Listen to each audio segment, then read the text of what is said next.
भारतीयों की सुरक्षा पर जब आई बात तो पीएम मोदी एक बार फिर बने ढाल।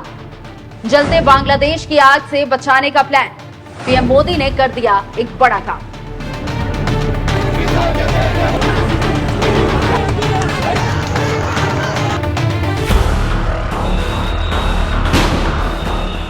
नमस्कार, आप देख रहे हैं एनएमएफ न्यूज। आपके साथ मैं हूं खुशबू राय। बांग्लादेश जल रहा है और इस आग में अब तक कई जवान घायल हुए हैं, कईयों की मौत हुई है, कई लोग भी मारे जा चुके हैं और छात्रों का प्रदर्शन लगातार जारी है। कर्फ्यू लगा है, हालात बिगड़ते जा रहे हैं। प्रदर्शनकारी पीएम हाउस तक जा चुके हैं, मूर्तियों और प्रतिमाओं को तोड़ा जा रहा है। हालात इतने खराब हो गए हैं कि प्रधानमंत्री शेख हसीना को पद से इस्तीफा देना पड़ा और देश छोड़कर भागना पड़ा। खबर है कि वो भारत की ओर कूच कर रही है, हालांकि इस पर अभी कुछ कहा नहीं जा सकता।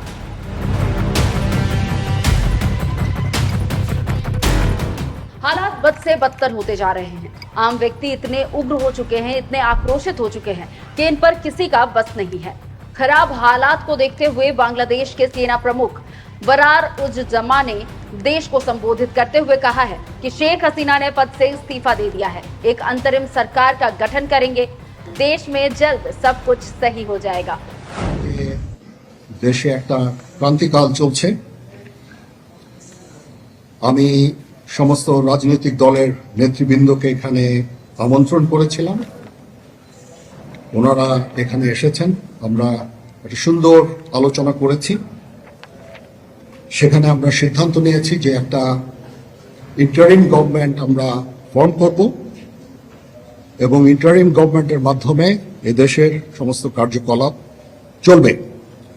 আমরা এখন মহামান্য রাষ্ট্রপতির কাছে যাব, যে এই ইন্টারিম গভর্নমেন্ট ফর্মের ব্যাপারে ওনার সাথে আলাপ আলোচনা করে আমরা একটা ইন্টারিম গভর্নমেंट फॉर्म করে देश परिचालना করব। इधर पड़ोसी देश में हो रहे हिंसक प्रदर्शन को देखते हुए भारत भी अलर्ट मोड पर आ चुका है। इस हिंसा के प्रकोप से भारतीयों को बचाने के लिए पीएम मोदी ने एक बड़ा फैसला ले लिया। रविवार रात बांग्लादेश में मौजूद अपने सभी नागरिकों के लिए एडवाइजरी जारी कर दी गई। नागरिकों से कहा गया कि वे हिंसाग्रस्त मुल्क में सावधानी बरतें और अपनी आवाजाही को जितना हो सके उतना सीमित रखें। एडवाइजरी में नागरिकों से ये भी कहा गया कि अगले आदेश तक वे बांग्लादेश की यात्रा ना करें। इतना ही नहीं, सभी नागरिकों के लिए हेल्पलाइन नंबर भी जारी किया गया है। वो नंबर हम आपको अपनी स्क्रीन पर दिखा रहे हैं। ये नंबर है 8801958383 इसके अलावा दो और नंबर जारी किए गए हैं जो आप देख सकते हैं। पीएम मोदी का नागरिकों के लिए सलाह।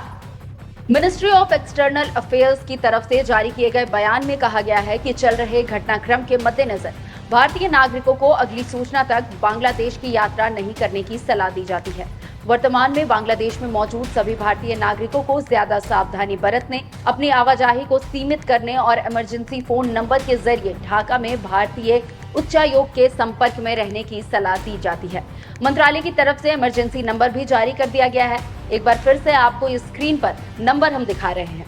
नंबर जारी करने के साथ ही मंत्रालय ने यह भी कहा है कि अगर पड़ोसी देश में मौजूद किसी भी नागरिकों को किसी भी तरह की कोई भी परेशानी होती है तो वो इन नंबर पर कॉल कर सकते हैं। अब इस पूरे मामले पर परेशानियों को आंकते हुए बांग्लादेश से सभी छात्रों को एक सप्ताह पहले ही देश वापस बुला लिया गया था। As you are aware, there is an unrest, there are protests which are happening there.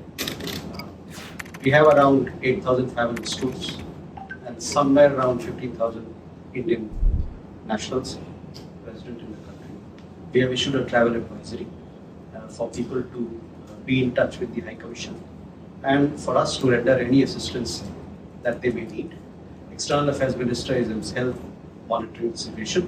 The High Commission will be giving regular updates on the situation there. We will also be giving regular updates and we urge all family members of Indian nationals who reside in Bangladesh to be in touch, follow us for regular updates. We remain committed to provide all possible assistance to our nationals. फिलहाल इस video में बस इतना ही। बांग्लादेश हिंसा से जुड़ी एक एक अपडेट के लिए हमारे चैनल को जरूर से जरूर फॉलो करिए। नमस्कार।